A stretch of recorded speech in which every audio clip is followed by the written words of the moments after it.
प्रभु जी कैसे हैं? सब ठीक ठाक है तो प्रभु का नाम लेते रहिए, सब ठीक हो जाएगा।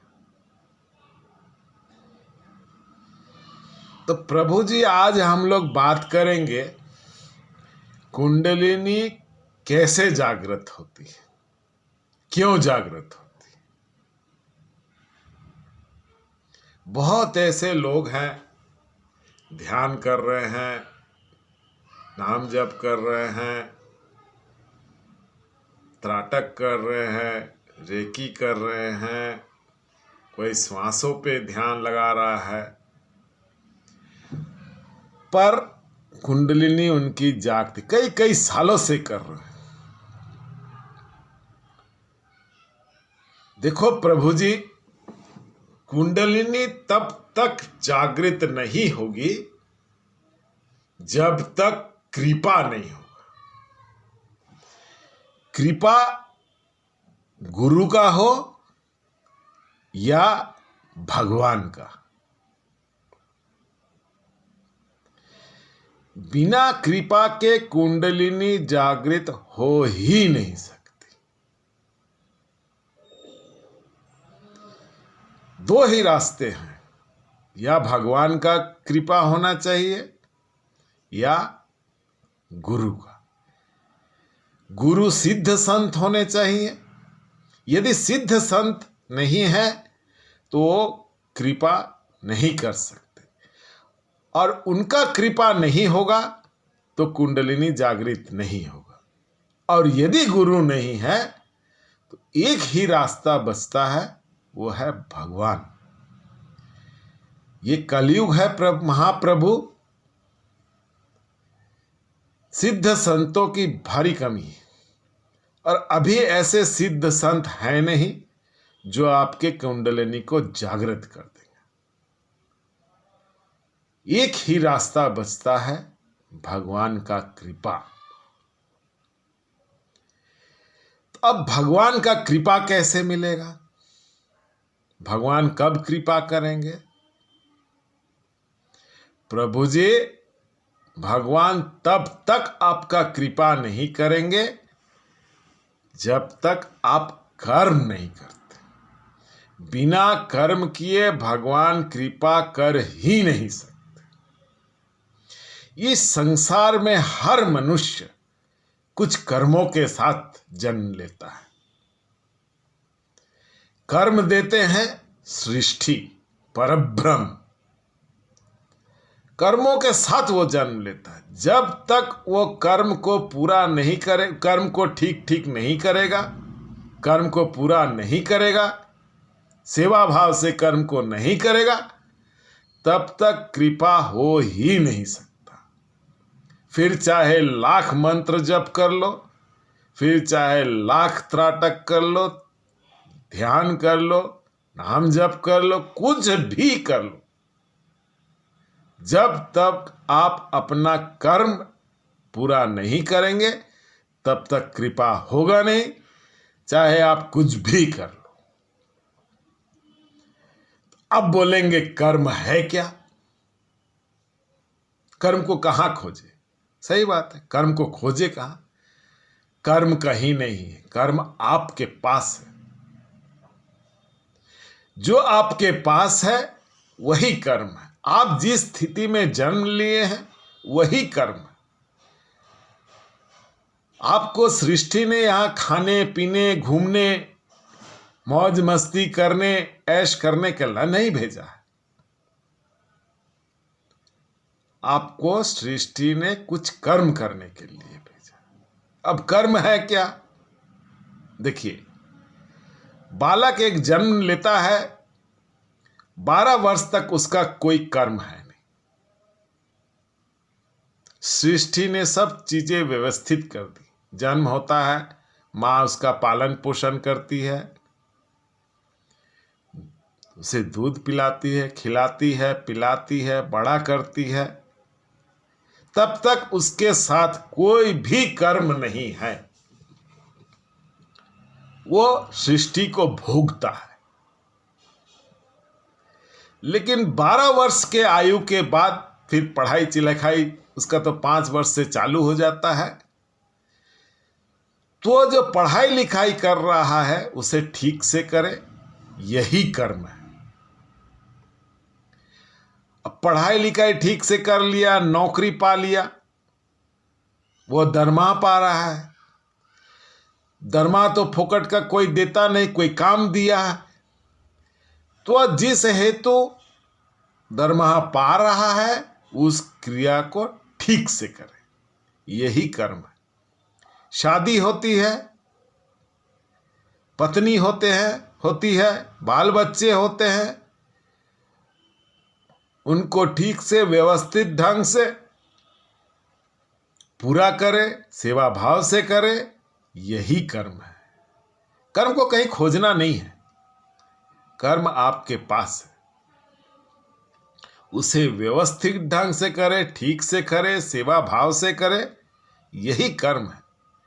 जब तक आप इस कर्म को पूरा नहीं करेंगे, ठीक से नहीं करेंगे, तब तक कृपा होगा नहीं। बिना कर्म के कृपा हो ही नहीं सकता। सबसे पहले तो कर्म पूरा करो। अब शादी ब्याह हो गया, आपको भाई माँ बाप सबके प्रति आपका जो उत्तरदायित्व बनता है उसे पूरा करो। इसका मतलब ये नहीं है कि आप फाइनेंशियली साउंड नहीं हैं, आप माता पिता को कहीं से कर्जा लेके या चोरी करके आप उनकी सेवा, ऐसा नहीं है। यदि आपके पास इतना पैसा नहीं है कि जो अपने माता पिता भाई बहनों को देख सके, तो देखने की कोई ज़रूरत नहीं है, तब वो आपका कर्म नहीं। जो आपके पास है, जो आपकी रिस्पॉन्सिबिलिटी है, उस रिस्पॉन्सिबिलिटी को ठीक ठीक पूरा करना ही कर्म है। कर्म बिना मोक्ष हो ही नहीं सकता, कर्म करना ही होगा। जब तक कर्म आप पूरा नहीं करोगे तब तक कृपा होगा नहीं, और जब तक कृपा होगा नहीं तब तक आपको ईश्वर मिलेंगे नहीं। मैंने बहुत लोगों को ऐसा देखा है, ध्यान करते हैं, एक करते हैं, उधर करते हैं, जो कमेंट बॉक्स में कहते हैं कि ये संसार मेरे को बोझ लग रहा है। तो प्रभु जी ऐसा मत कीजिए। आपने शादी करी है, घर में पत्नी को लाया है, वो सब छोड़ के आया है, आपके बाल बच्चे हैं, तो आपको उसको सेवा करना होगा ही। सेवा करके उनको बड़ा कर दीजिए, अपने अपने जगह में पहुंचा दीजिए, पत्नी को ठीक से देखभाल कीजिए। यदि फाइनेंशियली साउंड है, यदि भाई को ज़रूरत है तो उसे देखभाल कीजिए। लेकिन इसका मतलब भी ये नहीं है कि भाई पढ़ लिख गया, कुछ करता नहीं तो उसको बैठा के खिलाइए। ये कर्म नहीं है। आप पढ़ा लिखा दिए, बोले जाइए अब तुम काम करो। यदि आप में सामर्थ्य है तो अपने माँ बाप इनको देखिए, ये आपका कर्म है। रास्ते में पशु पक्षी पड़े हैं, कोई कष्ट हो रहा है तो उनकी सेवा कीजिए, ये भी कर्म है। ब्रह्मांड का सेवा कीजिए, पेड़ पौधे इनका सेवा कीजिए, ये भी कर्म है। इन कर्मों का अपना एक फल है। जब तक आप अपने कर्मों को पूरा नहीं करेंगे कृपा होगा नहीं, और जब तक कृपा होगा नहीं तब तक आपकी कुंडलिनी जागृत होगी नहीं। जबरदस्ती आप कुंडलिनी को छेड़खानी करेंगे या कुंडलिनी को जागृत करने का कोशिश करेंगे तो दिक्कत होगा ही होगा।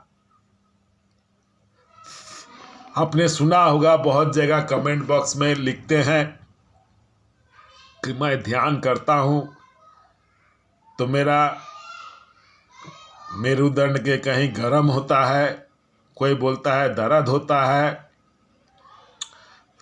कोई बोलता है मूलाधार मेरा गर्म हो गया। तो इसका मेन कारण क्या है? इसका मेन कारण है उसका चक्र डिसबैलेंस है।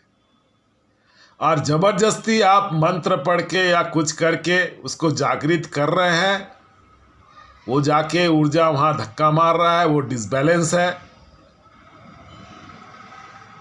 और वहां गर्माहट पैदा हो रहा है। यदि जबरदस्ती करेंगे तो कुंडलिनी दाएं साइड बाएं साइड किधर भी जा सकती है और वो जहां जाएगी वहां जाके फंस जाएगी। और यदि फंस जाएगा तो वहां इतना दर्द होगा कि आपका कोई मेडिकल उपचार नहीं है। मैंने बहुत लोगों को देखा है कमेंट बॉक्स में, कोई कहता है मेरा पेट के साइड में दर्द हो रहा है, कोई बोलता है उधर दर्द हो रहा है, कोई बोलता है मूलाधार में दर्द हो रहा है, कोई बोलता है मेरा मूलाधार से थोड़ा ऊपर दर्द है। असली में है क्या? ये चक्र डिसबैलेंस रहते हैं और जब तक कृपा नहीं होगा ये डिसबैलेंस रहेगा और डिसबैलेंस रहेगा। और डिसबैलेंस में आप जबरदस्ती छेड़खानी करेंगे तो आप जलेंगे, पक्का जलेंगे, दिक्कत होगा, बहुत दिक्कत होगा और इसका कोई उपचार नहीं। मैंने बहुत ऐसे लोगों को देखा है जिनका मानसिक अवस्था खराब हो गया है। बिना कृपा के कुंडलिनी जाग नहीं सकती और यदि जबरदस्ती जगाया है तो उसका फल भोगेगा, पक्का भोगोगे, बहुत दिक्कत होगा, बहुत परेशानी होगा। समझे प्रभु जी? जबरदस्ती कुंडलिनी को जागृत करने का कोशिश मत कीजिए, नहीं तो बहुत दिक्कत होगा। कृपा पहले कर्म कीजिए, कर्म के साथ साथ पूजा कीजिए, पूजा पाठ कीजिए, भगवान का लगातार नाम लीजिए। आप यदि ये क्रिया 10-15 साल तक करते हैं तो अपने आप क्रिया होगा। कर्म ठीक किए, कर्म सब बराबर किए, सेवा भाव से किए, लगातार पूजा किए तो आपको कुंडलिनी अपने आप जागृत हो जाएगी। जिस भी भगवान का पूजा कर रहे हैं उनका कृपा होगा और आपका कुंडलिनी अपने आप जागृत होगा और वही कृपा ही आपको सही रास्ता दिखा के, सही ध्यान दिखा के आपके कुंडलिनी को अनहद तक ले जाएगी और अनहद से आपको पता चल जाएगा कि कुंडलिनी आपका जागृत हो गया है और वही कुंडलिनी आपको सही राह दिखाकर आपके कुंडलिनी को आज्ञा तक ले जाएगी। कोई दिक्कत नहीं होगा, लेकिन जरूरत है कृपा।